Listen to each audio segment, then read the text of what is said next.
La corrupción profesional en México. Antes de comenzar a indagar el tema, comencemos en qué es para nosotros la corrupción. La corrupción es toda acción ilegal y deshonesta que hace una persona para buscar su propio beneficio, perjudicando a uno o más ciudadanos con su acción. Mayormente, la corrupción es algo que se da con frecuencia en los políticos de nuestro país.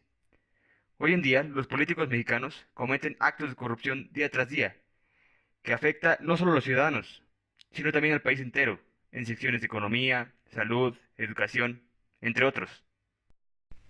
El objetivo principal de este proyecto es conocer dónde se presentará la corrupción en el futuro que estemos laborando en nuestro campo profesional.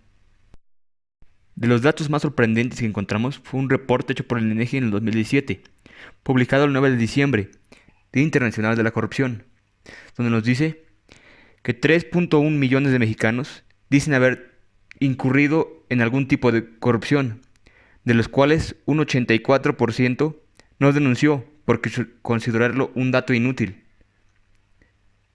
El 13% dice que considera que es una práctica común y 9 de cada 10 consideran un acto frecuente entre nuestros servidores públicos. ¿Cuál crees que es el pensamiento de los políticos ante la corrupción? Pues al menos en México, pues muchos políticos comulgan con la corrupción, ¿Por qué crees que los políticos tienden a ser más corruptos que las demás personas?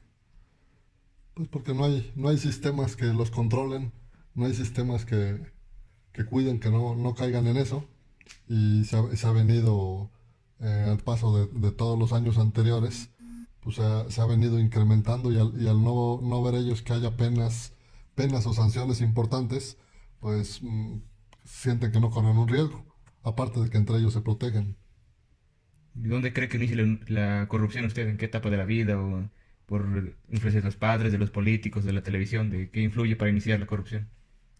Pues yo creo que de los políticos y de la misma televisión. ¿Y crees que desde ahí puede combatirse? Sí, yo creo, y con el ejemplo, el empezando a ver ejemplos diferentes, y el empezando a tener sanciones que ya no los motiven a seguir en ese sistema de corrupción.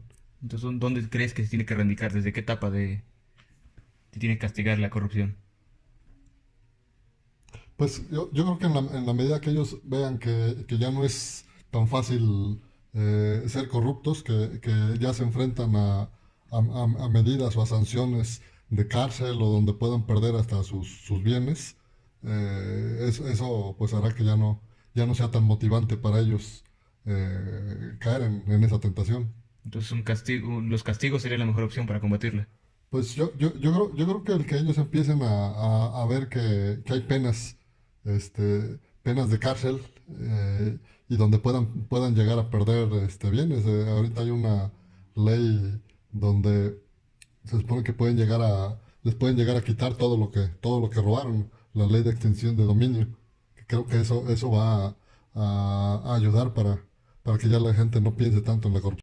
Este fue un pequeño fragmento de la entrevista realizada al director general de una empresa de comercialización de flores naturales. También obtuvimos que la corrupción se da en gran porcentaje por la cultura que representa el mexicano, una cultura muy individualista y en cierta parte muy egoísta, porque es un hecho que los actos de corrupción cometidos perjudican a muchas personas, para que un grupo reducido de personas obtenga beneficios de estos fraudes. Y gracias a la entrevista que realizamos, pudimos observar a uno de los candidatos, el cual entrevistamos, que mencionaba lo siguiente: yo mismo he vivido en la empresa que elaboraba actos de corrupción. Fui firme en este tipo de actos y hablé cuando debía de ser hablado, sin miedo, sin pena, porque sabía que no es correcto y no es honesto. Y llegamos a la conclusión que varios directivos no estaban integrados en estos tipos de actos de integridad ni ética, por lo que me separé de la empresa con la cual estaba laborando. Decidí no seguir más con ese tipo de personas, porque ellas buscaban liquidarme por mi honestidad. Las recomendaciones que obtuvimos al finalizar este trabajo para no caer de nuevo en este mundo de corrupción y ver los cambios son las siguientes. 1. Se tiene que vigilar la correcta asignación y la ejecución de los recursos. Dado a que los políticos tienen muy buena conexión con el dinero, es fácil para ellos tomarlo, y no hay alguien que los controle para ver si está designado simplemente para el proyecto o los moches. El punto número 2 sería fomentar la cultura, la honestidad, la legalidad y actuar siempre transparente. Con esto, ayudaremos a bajar el índice de corrupción que existe en nuestro país, dado que es fácil caer en ella. El número 3 sería denunciar a todas las personas que lleven a cabo esta práctica de corrupción, dado a que si no se les pone un alto, esto seguirá y nunca acabará. Y la cuarta sería crear e implementar sistemas locales, regionales y nacionales de anticorrupción, que vigilen las empresas, que siempre estén guiadas por el correcto modo y no estar infligiendo en actos corruptivos. A mi punto de vista, creo que en el país está surgiendo un gran cambio.